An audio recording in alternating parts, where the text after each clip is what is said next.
Hello and welcome to my Starlight Drive-In mini mall, formerly an adhesive farm. When I first started this particular run through, you'll see the adhesive farm as we get to it. I did a different aesthetic than I've done in the past with my builds. If you've seen my other videos, you'll see a lot more wires in this one. I tried to use not as much true wire glitch. I wanted some wires to show almost as if we were rebuilding the wasteland. So here we are, driving shopping, no gun plays or bounties. Have a nice robot guardian over there. Here you can see the wire running at the pole like I'm talking about.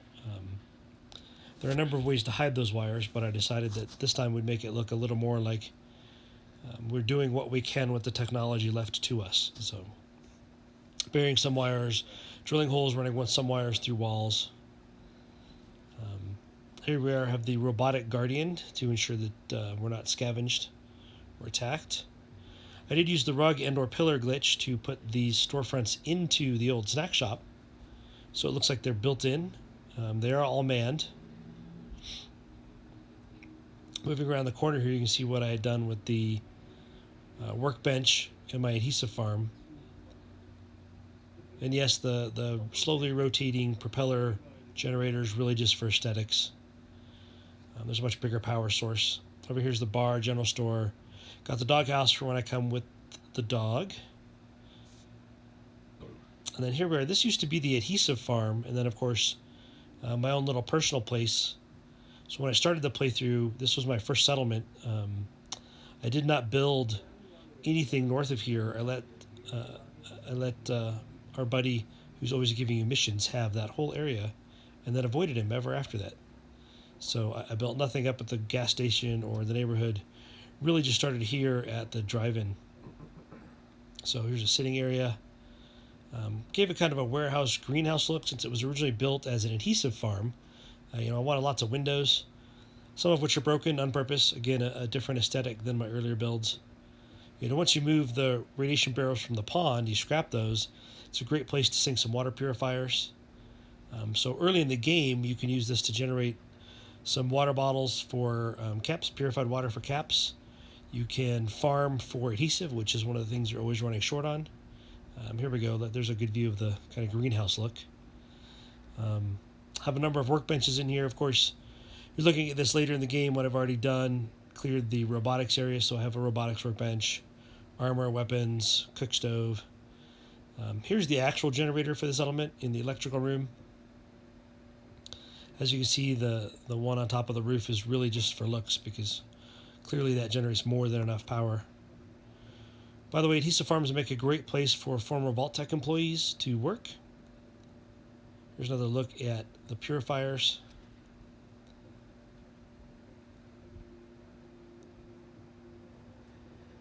Moving around, there's our Vault-Tec employee. Moving around, we're going to come over here. Lots of beds in here for the settlers in this little room. Again, not trying to make it look smooth or clean, making it look like there's some warehouse construction here at the drive-in. Kind of took it over. There's the bunkhouse.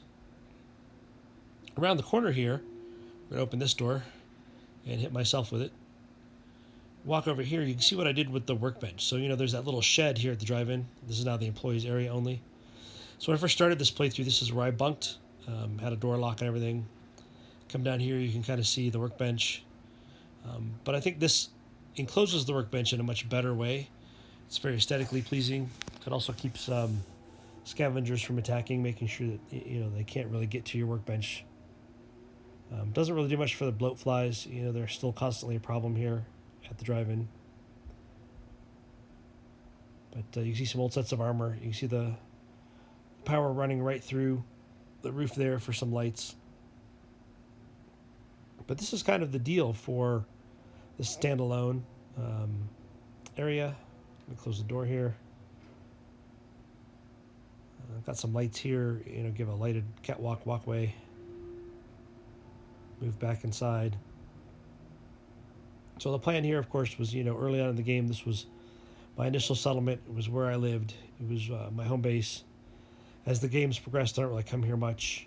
I do come to occasionally collect caps from my mall, but that's about it. Go Go down the steps here. I got just some fire barrels. Again, it's an aesthetic difference than my other stuff. If we move around the corner, you can see how it's constructed.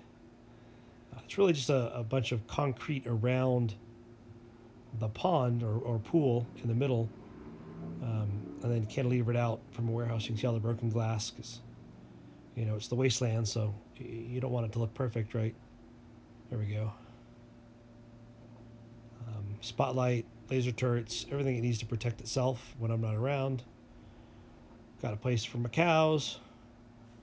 Moving around this side, you can kind of see what it looks like. Didn't really do much with the drive-in screen. Left it alone. Didn't do anything with the rooms in the drive-in. This was really kind of the settlement initially, and then I sent people here, created them all as a cap generation system in addition to purifiers. So that's kind of it. Hope you like it. It was pretty easy to do. Obviously not early in the game. Some of this was added to later. But there you have my Starlight drive-in mall.